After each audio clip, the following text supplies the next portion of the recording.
Some vital information I feel that's important because it directly relates to the next coming election in 2020 with Donald Trump and possibly Joe Biden.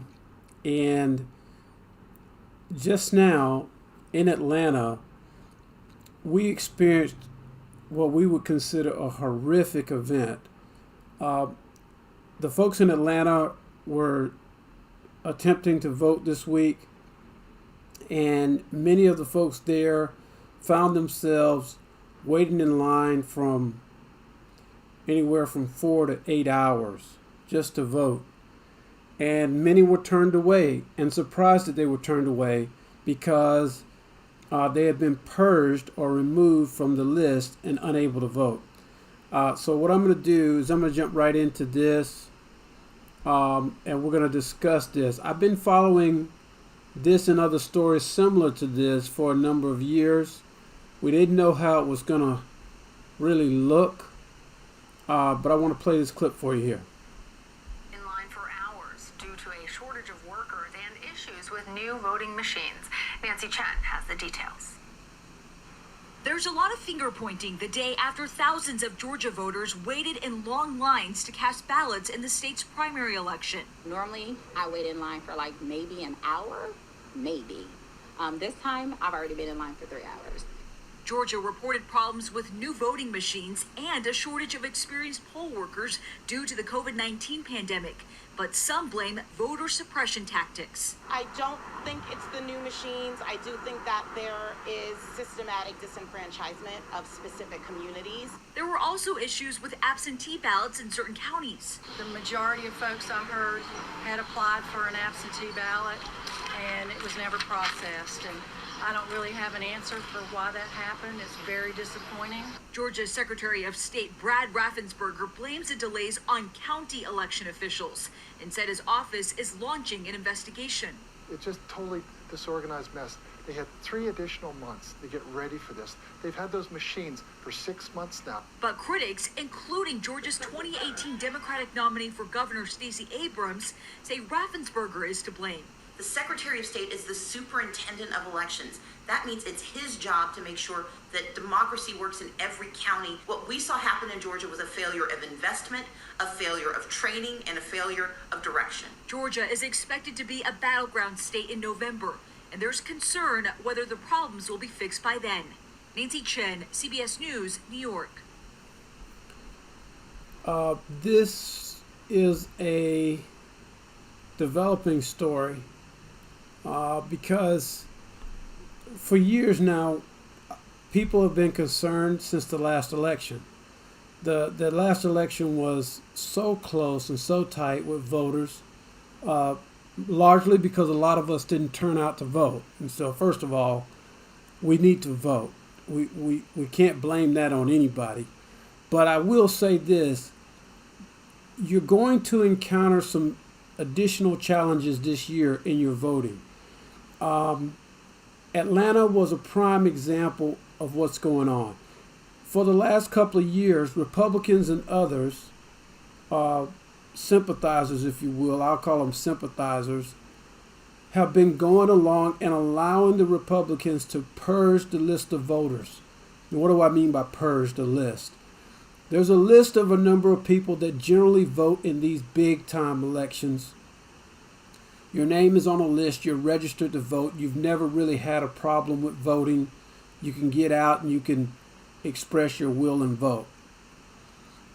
This year, though, there's been some challenges because the Republican Party has strategically mapped out states that it would love to take people off that voting list. Now, a lot of you are going to push back at me and say, well, that's not true. That's speculation. But it's very, very true. In this particular situation, it was a compounding event. We had a situation where there were new voting machines, untrained registration people, and they cut out a lot of the voting locations due to COVID-19. So those were compounding events. But here's the thing, that's going to happen all over the country. Now, but the truth of the matter is, The Republican Party didn't feel like they could win on level ground, so they have strategically went out and removed Democratic voting, people who would normally vote Democratic. They have strategically targeted those areas and purged the list of voters. Now, some of you are going to think that's outrageous. That's crazy, right? Well, it's not. It's a tactic. It's a strategic move that they use and they will continue to use. And the only thing we have to do to offset that is check our voting status.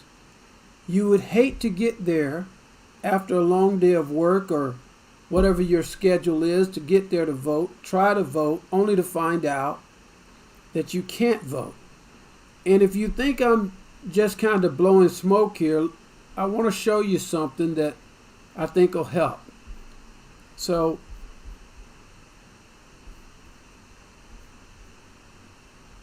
one of the articles I was reading shows clearly where this article came out this past February, and it was talking about how Republicans were, as I was saying earlier, removing people from voting, from the voting list, giving people a hard time and taking them off the voting list. In other words, they were targeting certain areas around the United States, and they were removing percentages of people from the voting. Okay? So, let me give you an example. Between the years of 2016 and 2018, more than 17 million names have been taken off the voter rolls nationwide. Now, 17 million out of 350 million people, some of which are children, so you can take some of the number out of that. It's not a huge number, but when we have a close race, it is a huge number because these are voting people. Okay? So in Indiana, 22.3% of voters, people that are known to vote, have been removed from the list. And here's the thing.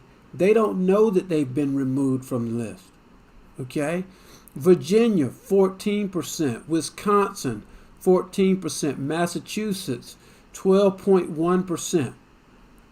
Let me remind you again, these are people that normally vote. These aren't the people that sit at home on their couch, talk about voting. These are actual voters. Oklahoma, 11.7%. Maine, 11.2%. And these are the numbers so far that they had calculated back in February. Well, we're quite a ways away from that now. This is what Republicans have been working on, is removing you from the voting list. And so as a result, what happens there is you show up to vote and you can't. And what that's going to produce is a lot of frustration and a lot of resentment and confusion. Plus, we're in the pandemic, so that means that it takes a lot of work just to get there and wait in this long line. It's going to be a long line. Okay? And this is one of the most important elections, I think, we've ever had. And so I'm encouraging everyone to check your voting status. It's imperative that you check your voting status. We cannot miss the opportunity to vote this time around. This is going to be probably one of the biggest voting ordeals that we've faced in many, many years. Going back to when African Americans were first given the opportunity to vote, and people faced ridicule, pressure, violence in order to be able to vote. With all that's going on right now, with Black Lives Matters and all the political upheaval that's going on right now, it's going to behoove you to go ahead and make sure, check and make sure that you are able to vote.